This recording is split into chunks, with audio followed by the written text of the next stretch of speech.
Hello, happiness abounders, and welcome back. Today is New Year's, so happy New Year. If you are just joining us, it is a Tuesday episode, and that means that we started our 2019 theme weeks just yesterday. So we're continuing this week's theme, which is emotional awareness, by talking about how we can identify and explore our emotions further. If you missed yesterday's episode, which is number 286, make sure you check it out. It's all about why emotional awareness is a foundational and fundamental piece of our happiness. The thought being that we tend to pick an emotion and label it as good or as bad.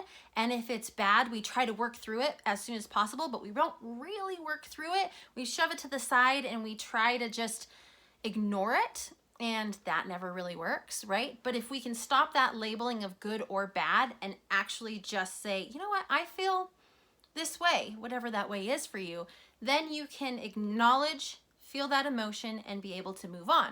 But today I want to talk about how we tend to have what I'm calling blanket words, blanket emotional words.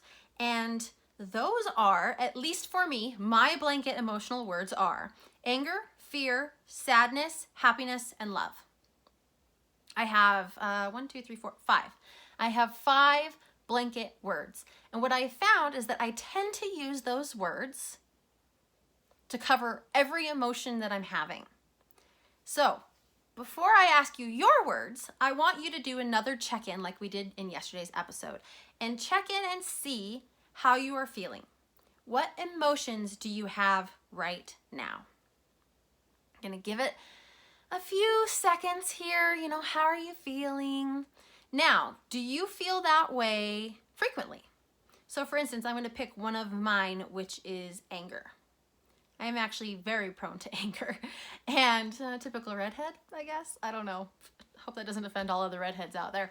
But so my templates tend to be more prone to anger. So when I am, now I'm going to dive deeper for a second, when I am frustrated, when I am inconvenienced, when I am irritated or annoyed, which can be very different feelings and emotions, I tend to blanket them and cover them with the word anger. Which, when we're speaking around emotional awareness, being irritated is not the same as being angry. Being inconvenienced is not the same as being angry, but I tend to use anger as my blanket word. And when I do that, I attach anger to all these other different emotions. And what that does is it tells my brain, yep, that's anger, and then I try to move on. But when we can look into our emotional awareness, first off in identifying, am I angry? But then going deeper and saying, am I really angry? Or am I irritated? Am I annoyed? Am I like for me, being inconvenienced, I get very upset. And that's something I'm working on. But it's not enough to really be angry. But when I can be like, oh, I'm just, and then I'm like, well, wait a minute. Am I really mad? Am I really angry? Or am I just inconvenienced? And if I'm inconvenienced, is that something that I can work through really easily and be able to talk myself down from? Absolutely. But when I cover it with a blanket emotion like anger, I'm attaching anger to so many other things, and it makes it feel like it's bigger and deeper. And anger is also one of those emotions that we tend to not want to deal with. And so it takes something as silly, if I may, as being inconvenienced, attaches it to anger, and then I never deal with it. And then I have all this emotional baggage that I'm not able to work through because I've done a blanket emotion.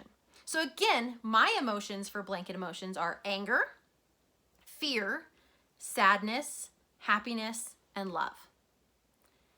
Pretty much every emotion I have, for whatever reason, I cycle up to fit within one of those 5 top emotions.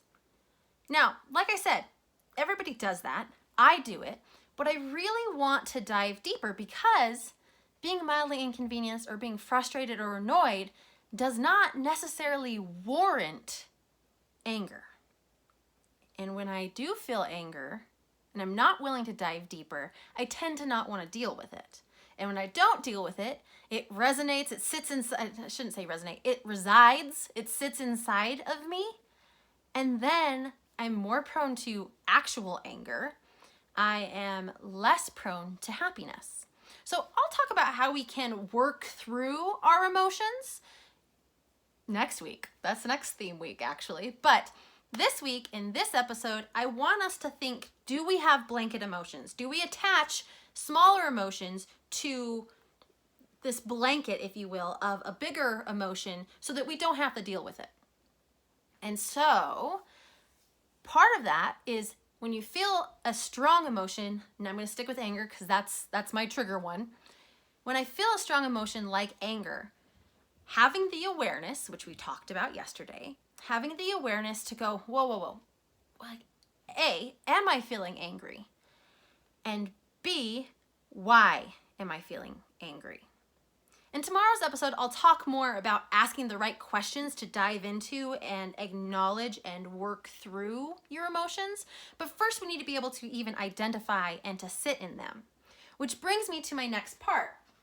I got this book for Christmas, and I've wanted it for a long time. And I've been thinking about emotional awareness and these blanket words for 6 months or so. But I got this for Christmas, and it is called The Dictionary of Emotions: Words for Feelings, Moods, and Emotions, and it's by Patrick Michael Ryan.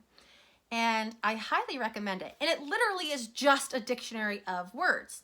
However, you can go through and pick words that may be similar to your blanket words and identify, am I really feeling angry or am I feeling mordant? I'm in the M's. That's morbid. It's right above that. MORDANT, harshly ironic or sinister. Am I feeling that versus being like raging angry?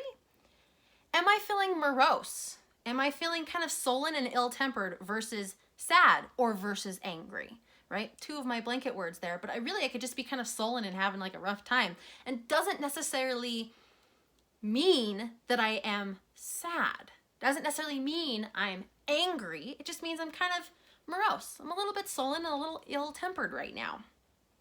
Some other ones in here are mourning. Sorrowful through loss and deprivation is what they have as the definition of that.